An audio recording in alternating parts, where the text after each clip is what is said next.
азыр токтотуу бир гана күндө токтоп болбойт да. Бул жагдай күндөн күнгө көптөн бери келе жаткан маселе да. Анан буга системалаштыруу түрдө кадам кылыш керек да. Бир күндө чечип калбайт. Ооба, кандай кадамдарды кылыш керек? Себеби бул убакка чейин деле күрөшөлү дейт, бирок тескерисинче саны азайбастан көбөйүп атат да. Ошол системдүү кылыш керек деген себеби мыйзамды күчөтүш керек. Ар бир мыйзамда көптөгөн келишпестиктер болот, же болбосо толуктуу алар ушуга толуктап күчөтүп ошол дайым болуш керек. Анан гана ошол кызматкерлерден болобу биз талап кылышыбыз керек. Анан шарт түзүш керек. Мыйзам жоопкерчиликти күчөтүш керек. Ошондо адам баласы жоопкерчилик эссе тартип мыйзам. Анан качан чара көрүлүп атат, качан резонанс болгон, качан социал тармактарга таркап кетип, эл журт пикир айтып, реакция болгон мезгилде ошондо гана эл көрөт кандай чараларды көрүп атабыз, анан көрүүнү канча болуп атат, көмүс канча болуп атат. Эми тилекке каршы цифровизациянын бүт мүчтөрүн колдонбой атпайбызбы? Эгерде ошону колдонгонубузда бул окшогон маселелерди байкап турганга, көзөмөлдөп турганга болот да. Азыр сиздин эле кайсыл булуңгурда эмне болуп атат, кайсыл бөлмөдө эмне болуп атат, кайсы жер түрүдө эмне болуп атат билбейсиң тилекке каршы.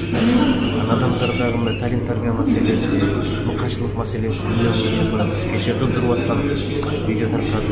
Дагы бир жерде колго чапкылап аткан, бутка чапкылап аткан, дагы бир жерде ишкерди сабап аткан.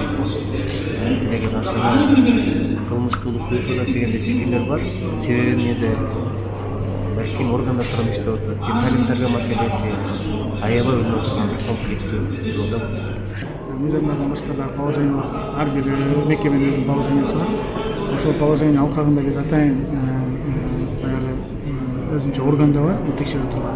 Ошол органды күчөтүш керек деп эсептейм. Жана акыйкатты ачыктыкты көрсөткүчү коюп, ошондо гана өзгөрөт, ошондо гана бир жылыштар болот да. Ал нерселер боюнча билесиздер, комиссия түзүлүп, ал комиссия мен да кирип жана 2 ай ичинде болгон окуя боюнча алып келгенбиз. Ошол комиссиянын алкагында өзүбүздүн сунуштарыбызды бергенбиз.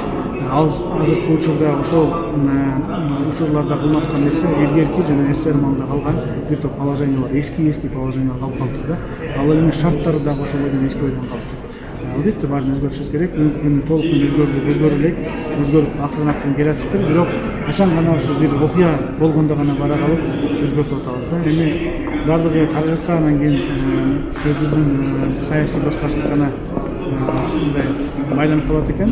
Мен ойлойм, каражат маселесин чечип берсек, ачыктыкты толук түрдө камсыздап бериш керек. Албетте бул эми биздин мамлекеттин мыйзам чегинде иш алып барыш керек. Биздин өзү процедуралар бар. Ошол процедура боюнча эле кетип болмосо мыйзамдын түзүү болбойт. Ошо негизи мыйзамдын чегинде иш жүрбөй атат. Эми ушуну кантип токтотобуз? Кечээ эле ошо улуттук борбордун жетекчиси бул көрсөткүч жылдан жылга көбөйүп жаткандыгын, ошо укук коргоо органдары тарабынан кыйноого кабылган жарандардын көбөйүп атканын айтып атат да. Албетте бул эми күнүмдүк жашоодо болуп турган человеческий фактордон көрүп ошондой нерсе экен, бул болуп турат экен, бул токтош кыйын экен. Бирок эми өз деңгээлинде үстүртөн контроль жасап турбаса, мындан да күчөшү мүмкүн. Эми жылдан жылга ушундай бир контролдорду күчөтүп, ошонун негизинде может жаңы бир практикаларды сырттан дагы үйрөнүшөбү, биздин ошол функциялардын алдын ала борбордун жетекчилери окуулар, семинарларды өткөрүп кулап коюш керек эми башка. Калган эми ошол коргоо органдарынын өздөрүнүн ички кызматы бар, ошолорду тештеп коюш керек. Ооба, мыйзамдар сакталбай жатат.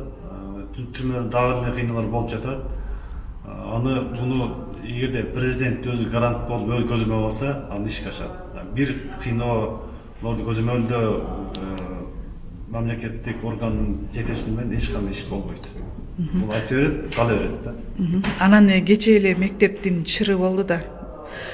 Ушундай окуя кайталанбаш үчүн кандай иш аракеттерди көрүш керек? Эми чырына окуучуларды дагы аралаштырып баштады. Негизи ушундай окуя болууга кандай факторлор таасир берип атат?